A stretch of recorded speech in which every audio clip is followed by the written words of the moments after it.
sana nuestra tierra, sana nuestra tierra.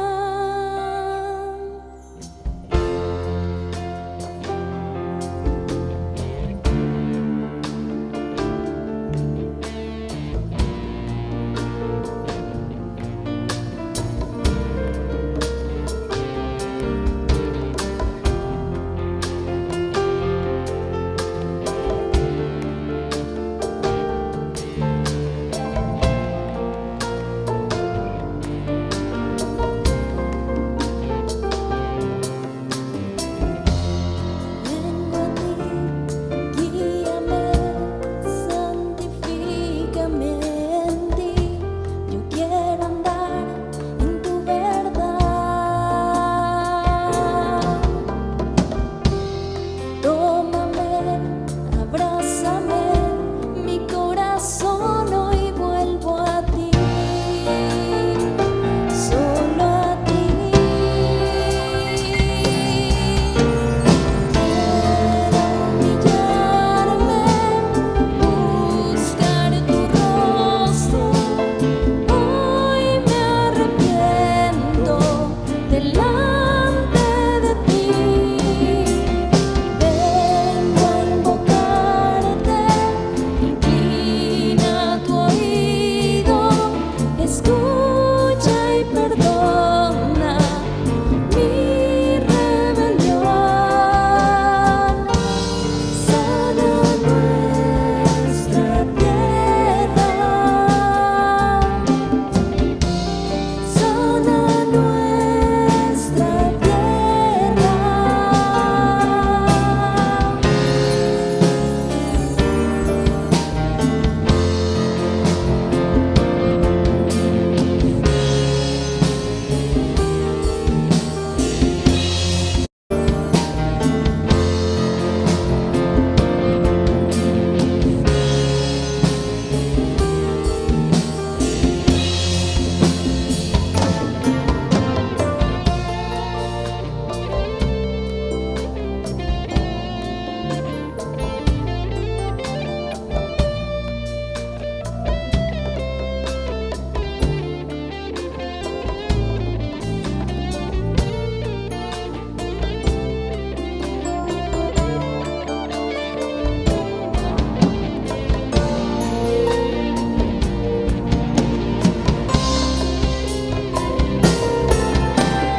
Quiero humillarme, buscar tu rostro.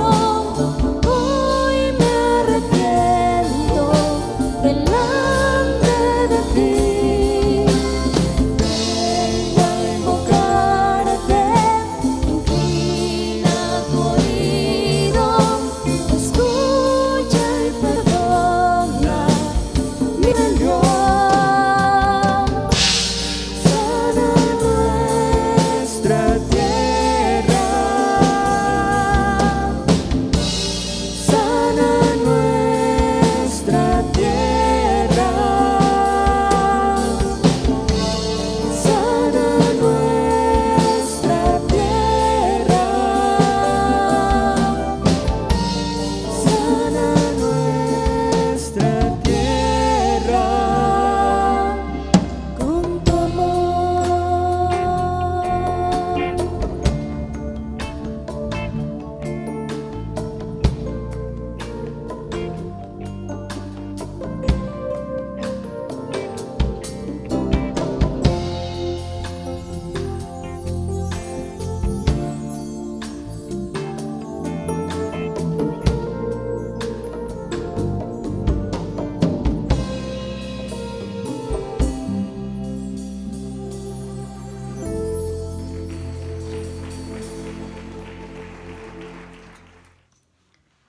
Entonces cantó Moisés y los hijos de Israel este cántico a Jehová y dijeron: Cantaré yo a Jehová porque se ha magnificado grandemente, ha echado en el mar al caballo y al jinete. Jehová es mi fortaleza y mi cántico, y ha sido mi salvación.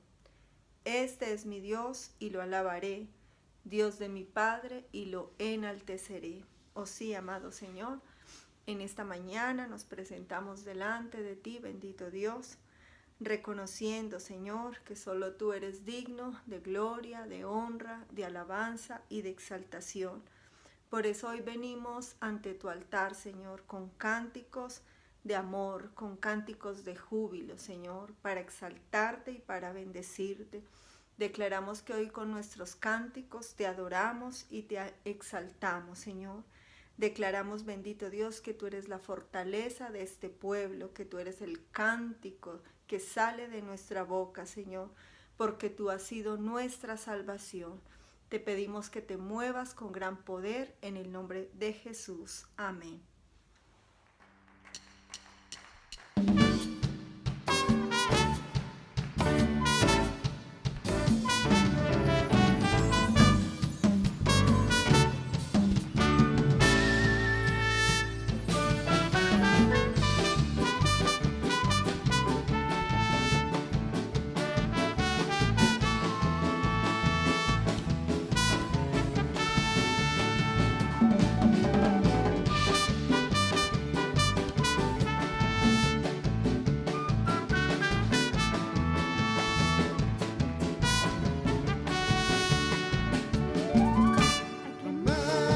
Con alegría,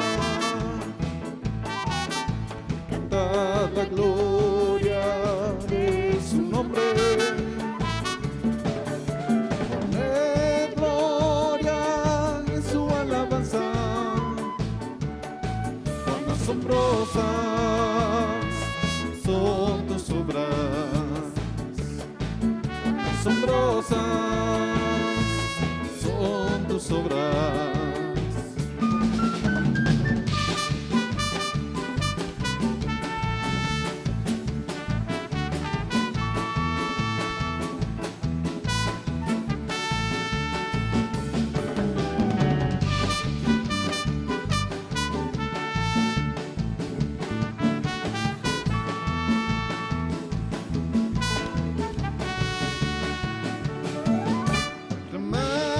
Con alegría,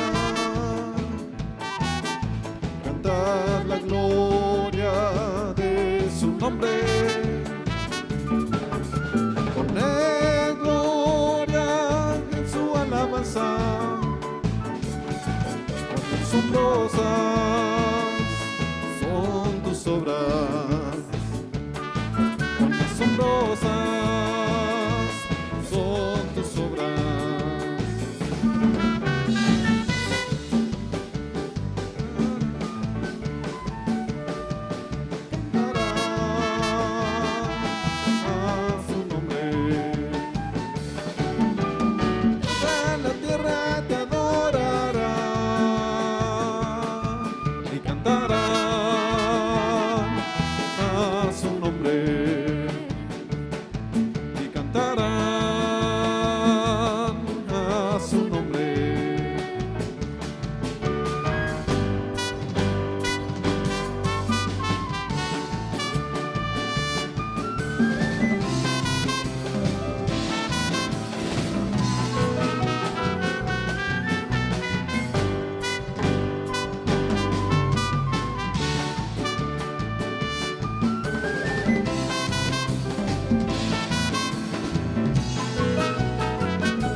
Acerquémonos con corazón sincero, en plena certidumbre de fe, purificando los corazones de mala conciencia y lavados los cuerpos con agua pura. Mantengamos firmes sin fluctuar la profesión de nuestra fe y de nuestra esperanza, porque fiel es el que prometió. Y considerémonos unos a otros para estimularnos al amor y a las buenas obras, no dejando de congregarnos como algunos tienen por costumbre, sino exhortándonos, y tanto más cuando veis que aquel día se acerca. Oh sí, bendito Dios, hoy nos acercamos a ti, Señor, con un corazón sincero, Dios, llenos de fe, estamos ante tu presencia, Dios. Declaramos, bendito Dios, bendito Rey, que nosotros somos un pueblo que nos mantenemos firmes, Señor, que no fluctuamos, Dios, y que llevamos esa profesión de nuestra esperanza, Señor, que creemos a tus promesas y que en ellas confiamos, Señor.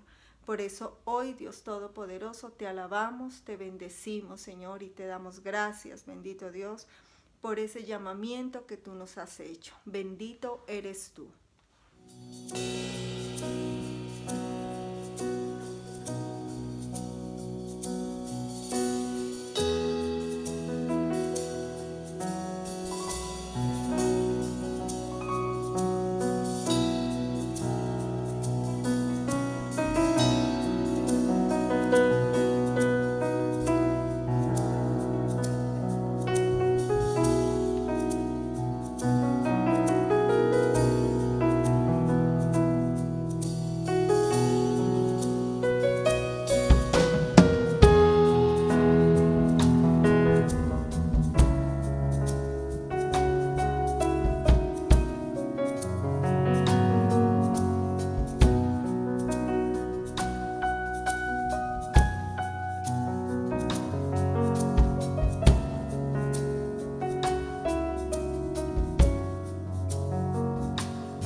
Cuando pases por las aguas, yo estaré contigo. Y si por los ríos no te anegarás. Cuando pases por el fuego, no te quemarás, ni la llama arderá en ti.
Porque a mis ojos fuiste de gran estima, fuiste honorable y yo te amé.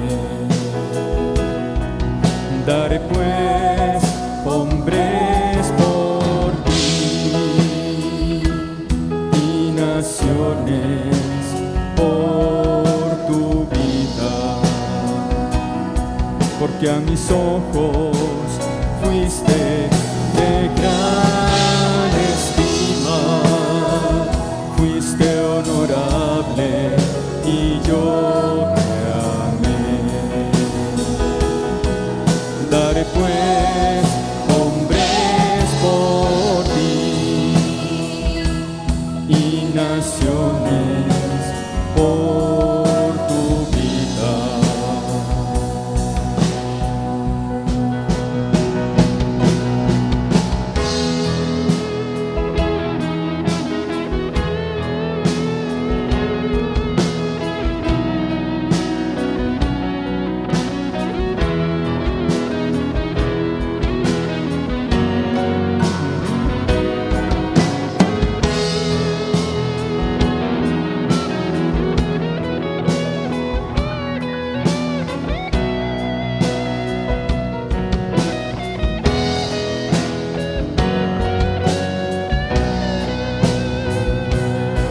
Porque a mis ojos fuiste de gran estima, fuiste honorable y yo te amé.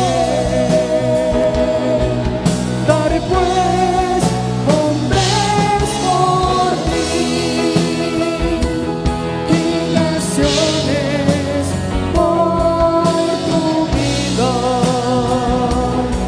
Porque a mis ojos fuiste de gran estima, fuiste honorable y yo te amé. Daré pues hombres por ti y naciones por tu vida. Naciones por tu vida y naciones por tu vida.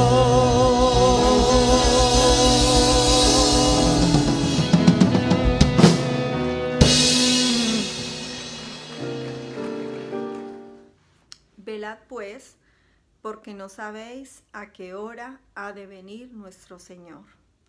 Pero sabed esto, que si el padre de familia supiese a qué hora el ladrón habría de venir, velaría y no dejaría minar su casa. Por tanto, también nosotros estad preparados, porque el Hijo del Hombre vendrá a la hora que no pensáis. Oh sí, amado Dios, hoy queremos darte gracias, Señor. Gracias, bendito Dios, porque tú nos estás convocando y nos llamas a que estemos siempre velando en oración, Señor, esperando la venida de nuestro Señor Jesucristo. Y sabemos, bendito Dios, bendito Señor, que tenemos que prepararnos para este momento, Señor, porque no sabemos cuándo será que viene nuestro Señor y Salvador. Por eso hoy te pedimos, bendito Dios, que hables a nuestras vidas con tu palabra, que esa palabra quede guardada, quede atesorada en medio de nosotros, que nosotros pongamos esa palabra, Señor, en el mover de la fe, que la usemos. Damos gracias por nuestro pastor.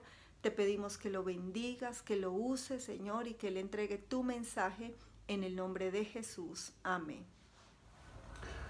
Gloria a Dios. Miremos por favor en la epístola a Tito, en el capítulo 2, vamos a leer los versos 11 al 13. Dice: la gracia de Dios se ha manifestado para salvación a toda la humanidad y nos enseña que, renunciando a la impiedad, vivamos en este siglo sobria, justa y piadosamente, mientras aguardamos la esperanza bienaventurada y la manifestación gloriosa de nuestro gran Dios y Salvador Jesucristo. Te damos gracias, Señor Jesús, en esta mañana. Estamos nuevamente delante de ti, dándote gracias por permitirnos este momento, Señor, este momento en el cual nos disponemos para buscarte, nos disponemos para escuchar tu palabra, Señor, para recibir el Espíritu que está en la palabra de Dios, Señor. Te pedimos que nos hables y nos ministres en el nombre de Jesús. Dice entonces, epístola del apóstol Pablo a Tito, capítulo 2, versos 11 al 13 en la Nueva Versión Internacional. Dice, en verdad, Dios ha manifestado a toda la humanidad su gracia, la cual trae salvación y nos enseña a rechazar la impiedad y las pasiones mundanas. Así podremos vivir en este mundo con justicia, piedad y dominio propio, mientras aguardamos la bendita esperanza, es decir, la gloriosa venida de nuestro gran Dios y Salvador Jesucristo.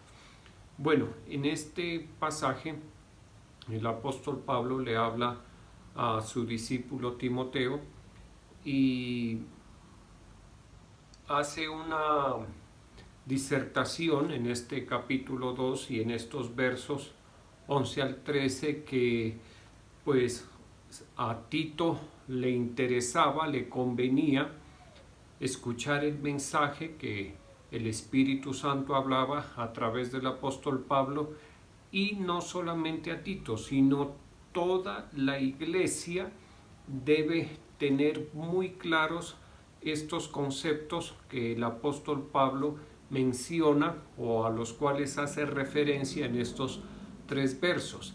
Y lo puedo decir, no solamente la iglesia a través de los tiempos, sino por supuesto toda la humanidad, porque aquí el Espíritu Santo a través de Pablo está tratando una temática que involucra no a un grupo de personas, no a la iglesia, sino a toda la humanidad. ¿En qué sentido? En el sentido del propósito de Dios para toda la humanidad. Y aquí, antes de continuar, debemos considerar algo, y es la generosidad de Dios. ¿Por qué generosidad? Porque en este propósito bueno, el mejor propósito para la humanidad, Dios no hace acepción de personas, sino que involucra y deja el propósito, digámoslo así, abierto, completamente abierto, para que todo aquel que escuche el mensaje del Evangelio, escuche la palabra de Dios, la reciba, empiece a formar parte de este propósito de Dios. Y lo refiere así, dice, la gracia de Dios se ha manifestado para salvación a toda la humanidad.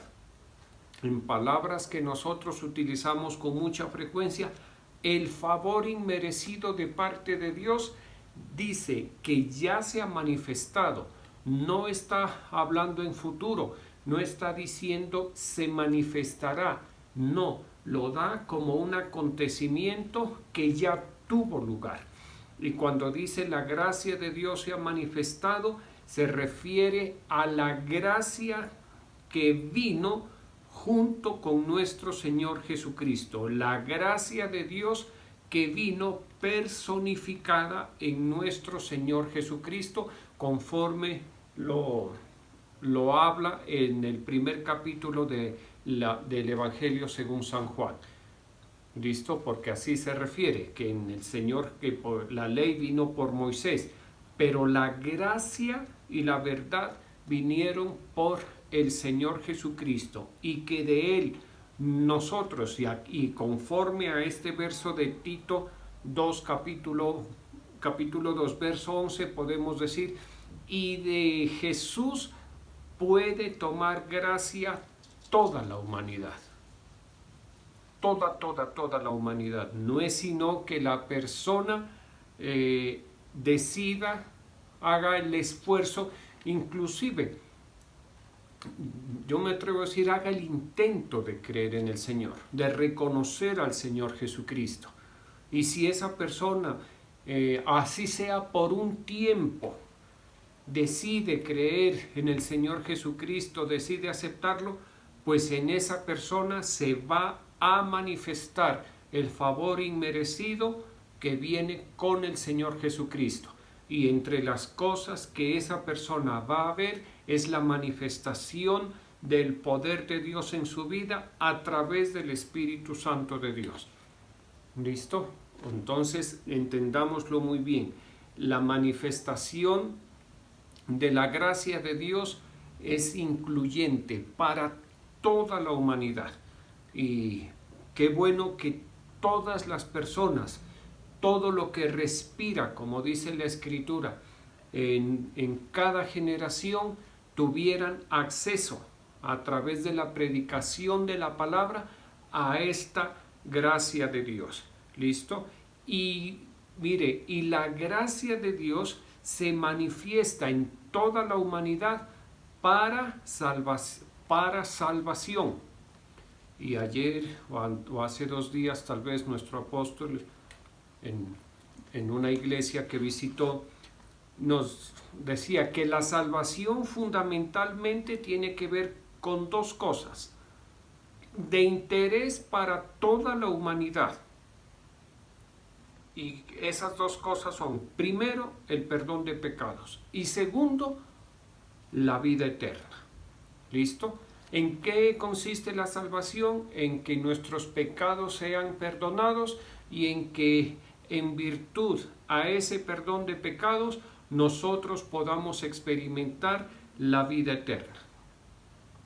¿Listo? Entonces les decía, es que la gracia de Dios se ha manifestado para la salvación de toda la humanidad. Ahora, conforme a esa manifestación de la gracia de Dios, conforme a esa manifestación del favor de Dios, porque es que entendámoslo, Dios está entregando, ¿listo? Cuando dice la gracia se ha manifestado a toda la humanidad, es que Dios está haciendo una entrega, y esta entrega no es intangible, no. El Señor ya entregó, ya hubo una manifestación tangible de la gracia de Dios, del favor inmerecido, a través de nuestro Señor Jesucristo. O sea, que nosotros estamos hablando sobre apoyados con fundamento, con certeza y convicción de cosas reales. Ya se manifestó la gracia del Señor. ¿En quién? En nuestro Señor Jesucristo. Y alguien dirá, pero eso no se sabe si... Hombre, por favor, ¿cómo va a decir que... o puede pensar alguien, o si quiere decirlo o pensarlo, pues se le respeta. Pero tengamos en cuenta que el Señor Jesucristo partió la historia de la humanidad en dos eras. Era antes de Cristo, era después de Cristo.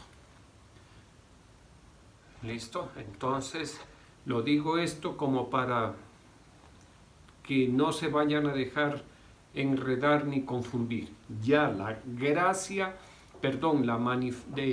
la gracia de Dios ya se manifestó para toda la humanidad. Y en ese sentido, también continúa diciendo en el verso 12, y nos enseña que, renunciando a la impiedad, y esto es bien importante, porque en nosotros, en quienes la gracia de Dios se ha manifestado para salvación, nosotros debemos dar el siguiente paso. El primer paso lo dio el Señor. La gracia de Dios se ha manifestado para salvación. Ese es el paso que dio el Señor.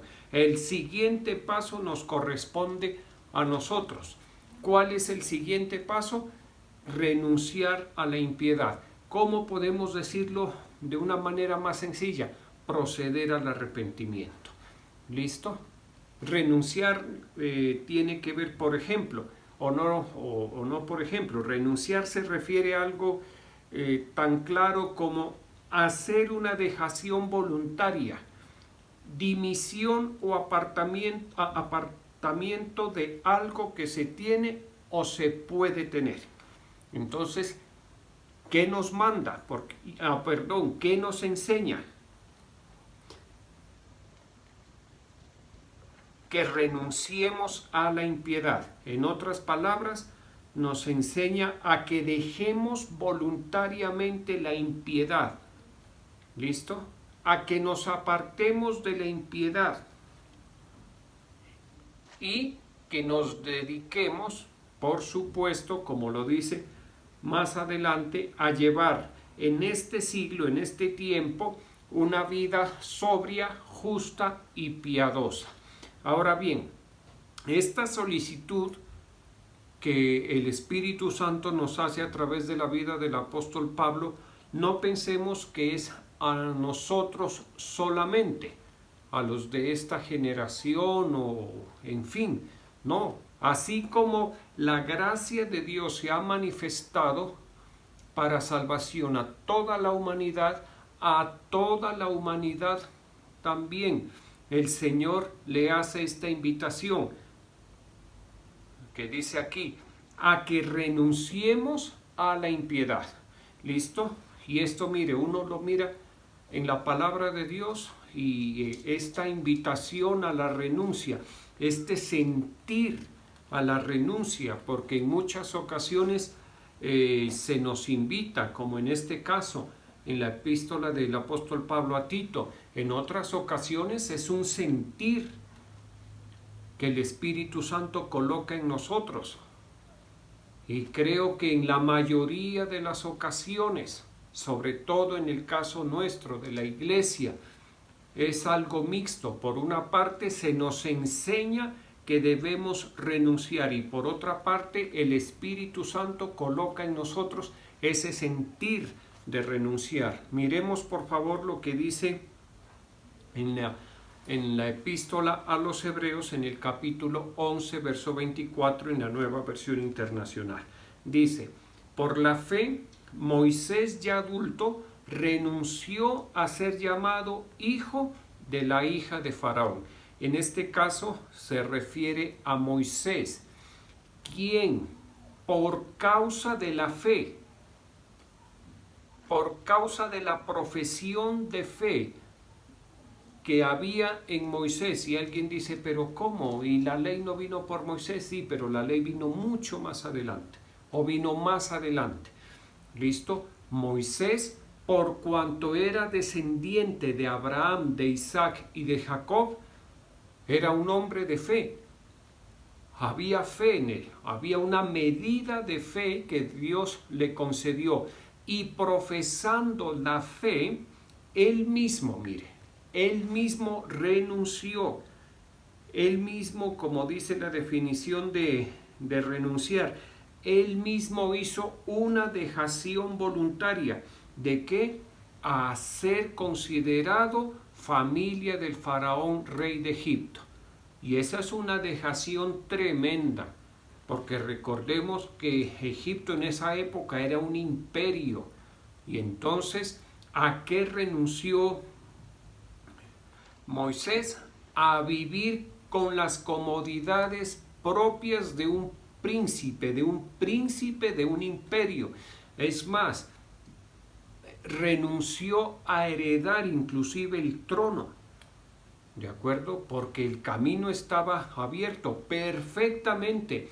Si por la fe Moisés no hace esa renuncia, Moisés pudo haber llegado a ser un faraón de Egipto, con todo el poder, la autoridad, los privilegios y, ¿cómo se lo puedo definir? Teniendo el mundo en sus manos prácticamente, y a la humanidad a los pies como faraón, porque un faraón tiene eso, es un poder, una autoridad absoluta prácticamente. ¿Listo? A eso renunció Faraón, a eso renunció Moisés. Lo hizo por la fe, dirigido por un sentir de la fe, porque él sabía, él conocía su nacionalidad, él sabía que era hebreo y él veía que el pueblo hebreo estaba esclavo. Y él sentía, como decimos nosotros, que Dios lo tenía para grandes cosas. Entonces debió tener esa pulsión en su espíritu, ese anhelo por ¿cómo le digo?, por sentirse participante del propósito de Dios para liberación de su pueblo. Esa dejación, esa renuncia la hizo Moisés voluntariamente. ¿A qué renunció? A privilegios, que no es fácil, de ninguna manera es fácil renunciar. Hay otro tipo de renuncias a las cuales el Señor nos invita. Miremos un ejemplo en Daniel capítulo 4 verso 27, también un pasaje del Antiguo Testamento. En la Nueva Versión Internacional, Daniel le dice al rey Nabucodonosor: por lo tanto, yo le ruego a su majestad aceptar el consejo que le voy a dar. Renuncie usted a sus pecados y actúe con justicia, renuncie a su maldad y sea bondadoso con los oprimidos. Tal vez entonces su prosperidad vuelva a ser la de antes. Recordemos que Daniel en este capítulo 4 le está hablando al rey Nabucodonosor y dándole la interpretación de un sueño que tuvo Nabucodonosor. En ese sueño, digámoslo así, Dios le está advirtiendo a Nabucodonosor y le está diciendo, como aquí lo expresa claramente, que Nabucodonosor debe renunciar a la práctica de los pecados y empezar a actuar con justicia. Y aparte de eso, mostrar misericordia y bondad hacia todos los oprimidos.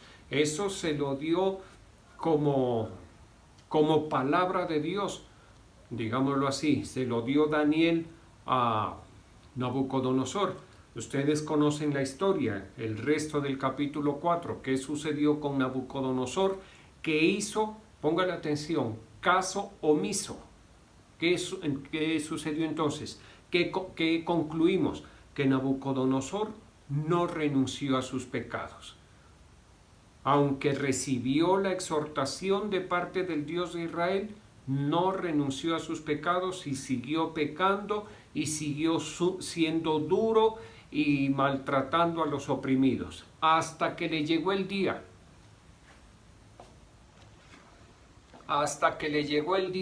A Nabucodonosor, en el cual perdió la razón y se convirtió, lo hemos visto, no me voy a detener ahí, como una bestia completa. Fue quitado del trono y vivió durante 7 años como una bestia.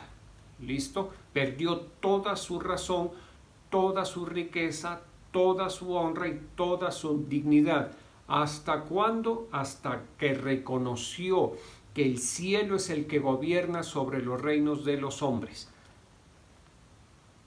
Y hasta que reconoció la autoridad y la magnificencia de Dios nuestro Señor. ¿Listo? Entonces, ¿por qué traigo este pasaje?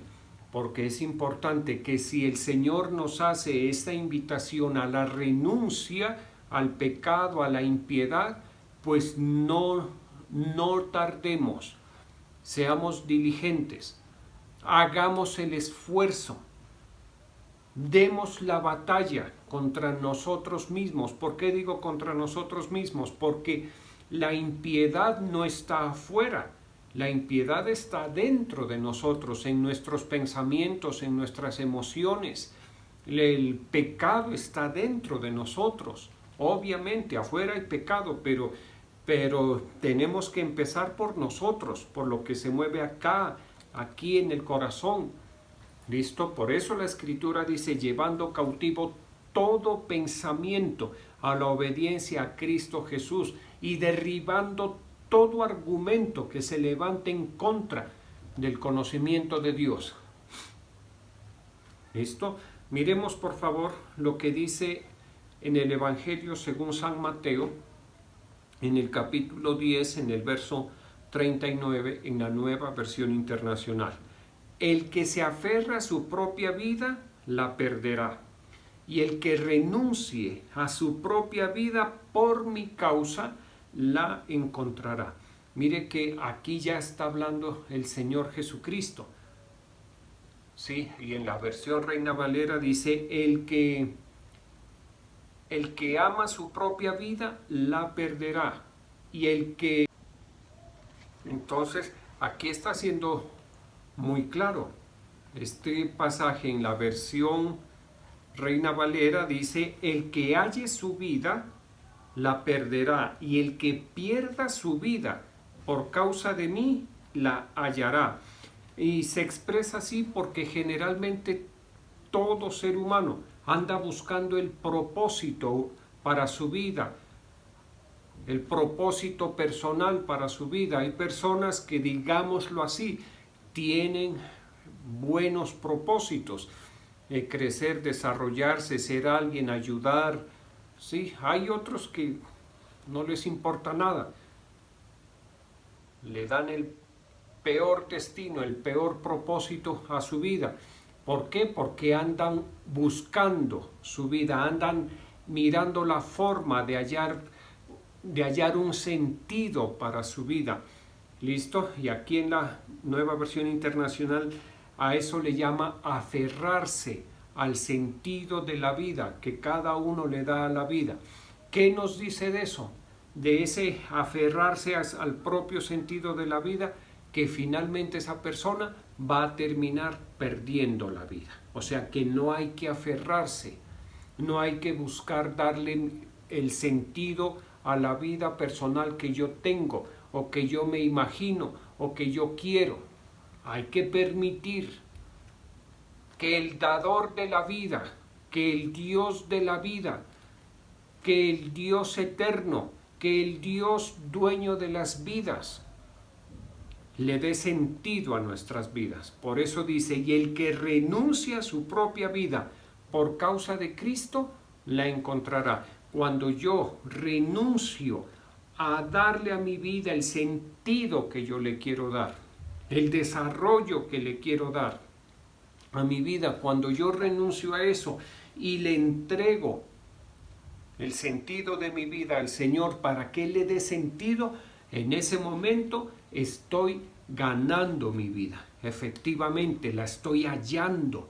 ¿Listo? Estoy hallando el propósito correcto, el propósito certero, el propósito que me garantiza una vida abundante aquí en la tierra, porque eso es una promesa de Dios. Y cuando digo abundante no me refiero a los bienes materiales, no, sino a cumplimiento de las promesas, de los propósitos de Dios, a que Dios nos use, a que llevemos fruto conforme el propósito, la capacidad personal. ¿Listo? Y después la experiencia de la vida eterna.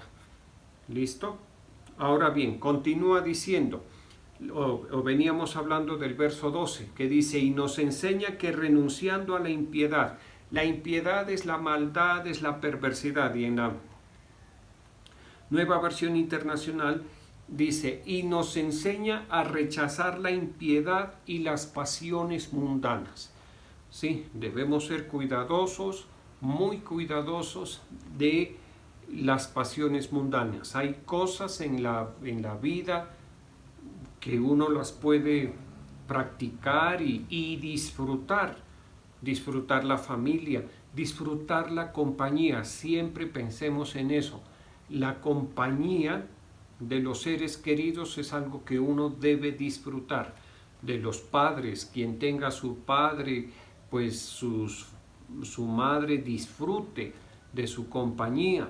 ¿Sí? Evite chocar, evite contender, más bien disfrute. Si son mayores, pues téngales paciencia, déles amor. El amor es la mejor medicina.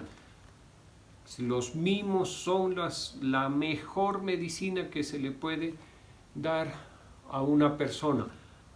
¿Listo? Lo mismo a los hijos, a los hermanos. En la medida de lo posible uno tiene que compartir y disfrutar. Hay cosas, ¿no?, pero que se disfrutan. Si el Señor le ha dado la posibilidad, pues una buena comida, buen techo, disfrútelo. Sí, el esparcimiento, el paseo, todo sin...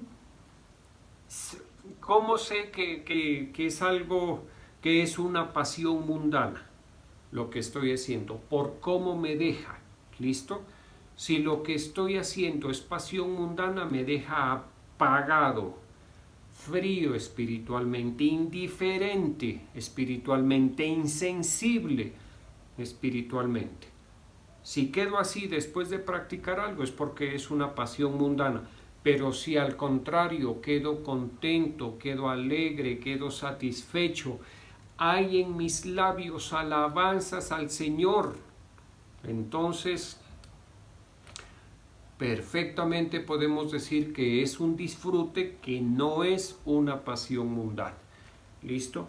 Y dice, continúa diciendo acá, y nos enseña que renunciando a la impiedad, vivamos en este siglo sobria, justa y piadosamente. ¿Qué podemos entender por la palabra sobria? Según el diccionario, pues es como mesurado, ¿sí? Como tranquilos, como sin excesos, sin disvariar. Pero una forma de entender esto es vivir la vida de fe, vivirla de una manera inteligente. ¿Listo? Utilizar la inteligencia en esta vida de fe, sacarle el provecho a la vida de fe, utilizar la fe con inteligencia. ¿A qué me refiero? A que la fe tiene la vocación de resolver todo tipo de problemas, desde los problemas físicos, los problemas de enfermedad, los problemas afectivos, los problemas materiales. Por eso le digo, la fe tiene esa vocación, resuelve todo. Usted con fe resuelve todo.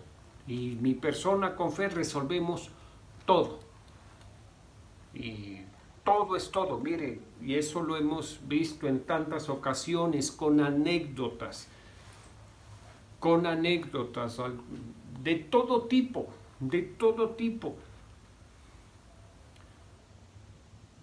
que ustedes también han tenido y anécdotas que yo tengo, ¿listo? Que usando la fe se han resuelto problemas de salud física, problemas económicos, problemas académicos, incluso problemas laborales, problemas afectivos, sentimentales, problemas de pérdidas, problemas emocionales. Uno con la fe resuelve todo. Entonces dice que vivamos en este siglo sobriamente. Le decía, vivamos en este siglo de forma inteligente, sacándole jugo, sacándole provecho a la fe, que la fe en nosotros sea un instrumento útil, ¿listo? Que sea una herramienta útil. Y hay unas herramientas que se llaman multiuso o multipropósito. Mi padre tenía una cajita y yo recuerdo cuando era niño él me decía, tráigame el aparato de los 1000 usos. Yo no recuerdo muy bien, era como un motorcito con un poco de artefactos. ¿Listo? ¿Qué podemos decir de la fe? Que es el aparato, la herramienta, no de los 1000, sino de los infinitos usos. ¿Listo? Entonces, vivir una vida sobria aquí es vivir profesando la fe de una manera inteligente, siendo muy entendidos en eso. ¿Qué más dice? Viviendo en este siglo sobria, justamente ser equitativos. Cuando dice ser justos, ser equitativos, ser ecuánimes, ser correctos. ¿Listo? Practicar, esforzarnos por practicar la justicia, empezando por nosotros, sin dejar de lado la misericordia. ¿Listo? Nosotros nunca Nunca podemos anteponer la justicia a la misericordia. ¿Por qué? Porque Dios no lo hace. Porque Dios primero pone la misericordia y de ahí se va con la justicia. ¿Listo? Entonces nosotros también, y mire que a veces uno, y eso es muy notorio en los fariseos, ellos eran adalides de la justicia y se olvidaron de la misericordia. Y el Señor, ¿cuántas veces les reclamó esa dureza de corazón, esa perversidad de pretender aplicar la justicia antes que en la misericordia? Porque la Escritura dice que juicio sin misericordia se hará con aquel que no tuviere misericordia, y la misericordia triunfa sobre el juicio. Y dice, vivamos en este siglo sobria, justa y piadosamente. La forma más sencilla de entender piadosamente es una vida dedicada a Dios. ¿Listo?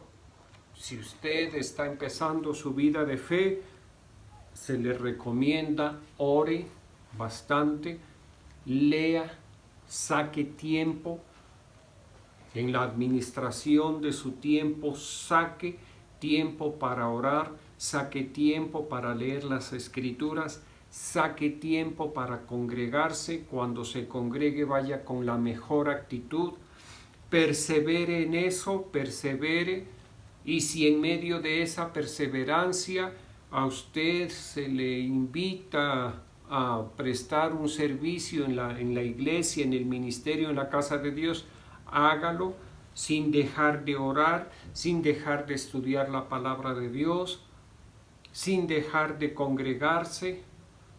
¿Listo? Entregando de todo al Señor, todo, descansando en el Señor, confiando en el Señor, porque el Señor tiene cuidado de nosotros. No nos olvidemos lo que el Espíritu Santo a través del apóstol Pedro dice, echando toda nuestra ansiedad sobre Él, porque Él tiene cuidado de nosotros. ¿Listo? Tranquilos, que de pronto no hay que comer, que de pronto hay una dificultad en el hogar, en el trabajo, en fin, echemos esa ansiedad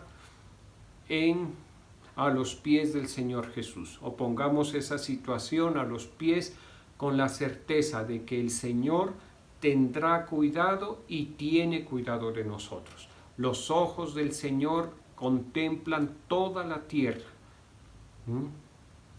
Y los ojos del Señor ahora mismo lo están contemplando a usted, me están contemplando a mí y a toda la iglesia. ¿Para qué? Para cuidarnos, para favorecernos. Que si nos acostamos a dormir, tengamos la certeza que el Señor tiene sus ojos abiertos sobre nosotros. ¿Listo? Para cuidarnos durante el sueño. Si nos despertamos, tengamos clarito eso, que los ojos del Señor siguen abiertos para cuidarnos durante este día. Y entonces eso hace parte de la vida piadosa, porque dice que vivamos en este siglo de manera piadosa, no de manera religiosa, sino piadosa. ¿A qué me refiero? A que debemos tener una profesión de fe viva, una profesión de fe eficaz, una fe no fingida. ¿Listo? Sin doblez, sin hipocresía, vivir una experiencia de fe bonita. Y termina diciendo, mientras aguardamos la esperanza bienaventurada y la manifestación gloriosa de nuestro gran Dios y Salvador Jesucristo. Y en la Nueva Versión Internacional, muy parecido, mientras aguardamos la bendita esperanza, es decir, la gloriosa venida de nuestro gran Dios y Salvador Jesucristo. Mientras viene nuestro Señor Jesucristo por nosotros, nosotros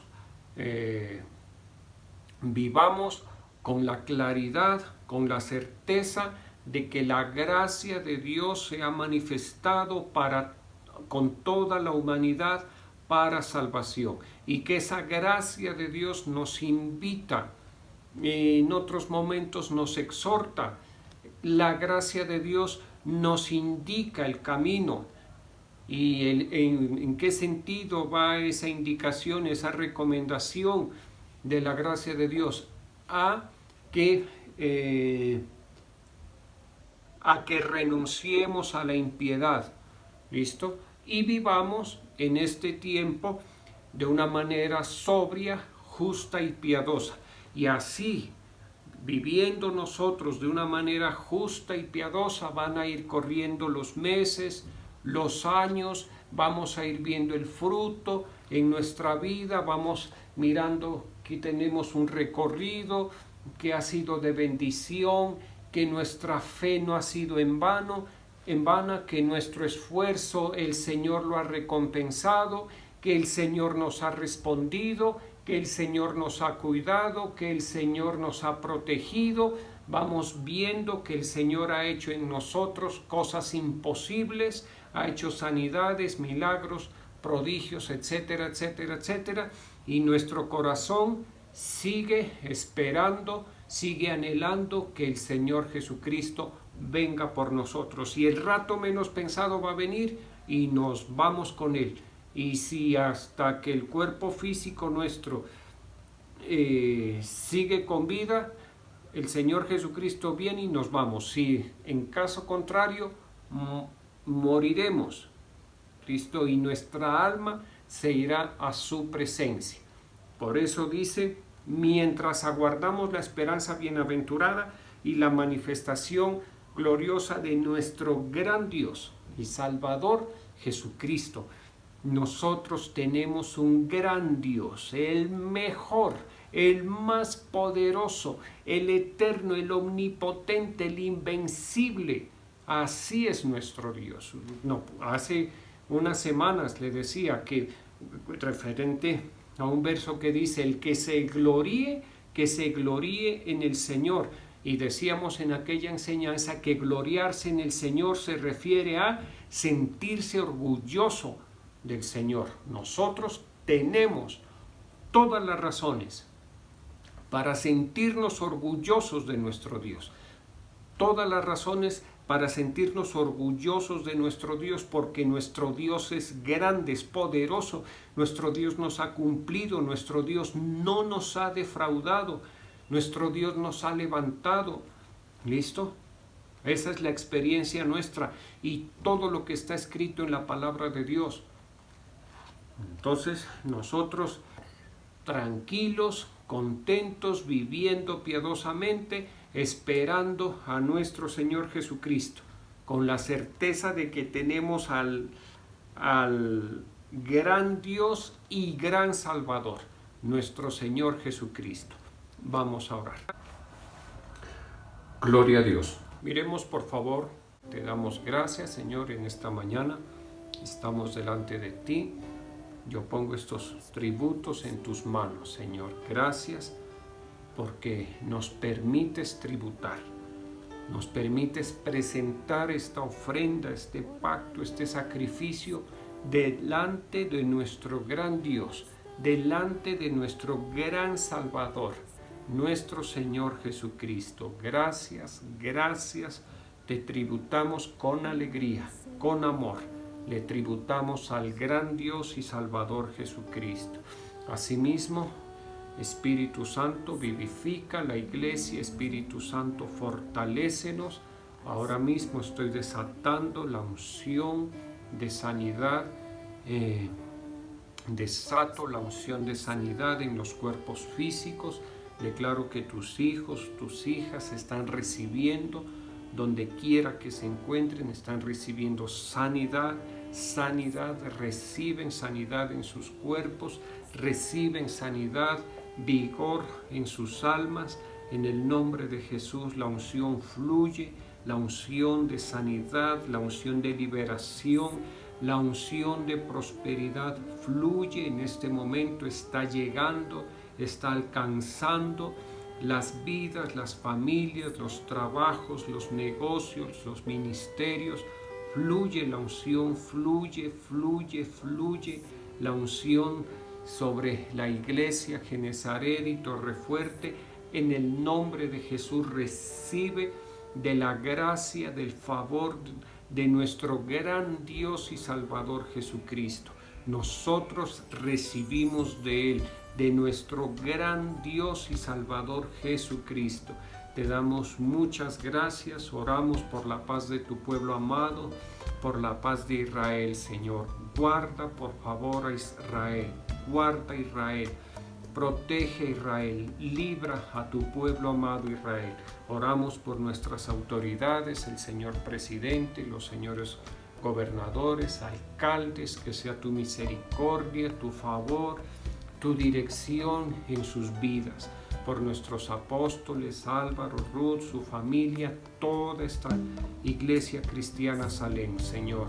Te pedimos, Señor, que sigas derramando gracia y misericordia. Y de manera muy especial, nosotros, la iglesia, nos unimos en clamor, nos unimos en oración para suplicarte, Señor, que seas tú, Dios Todopoderoso, escogiendo la persona que sea fiel a tus ojos, idónea a tus ojos, Señor, para que gobierne aquí en Colombia, Señor. Oramos, Dios Todopoderoso, encomendamos, Dios eterno y poderoso, las elecciones del próximo año, Señor. En el nombre de Jesús de Nazaret te pedimos por Colombia, que tengas misericordia de esta nación, Señor. Oramos por bendición para nuestra patria, Señor. Te lo hemos pedido todo en el nombre de Jesús de Nazaret. Amén. Dios les bendiga.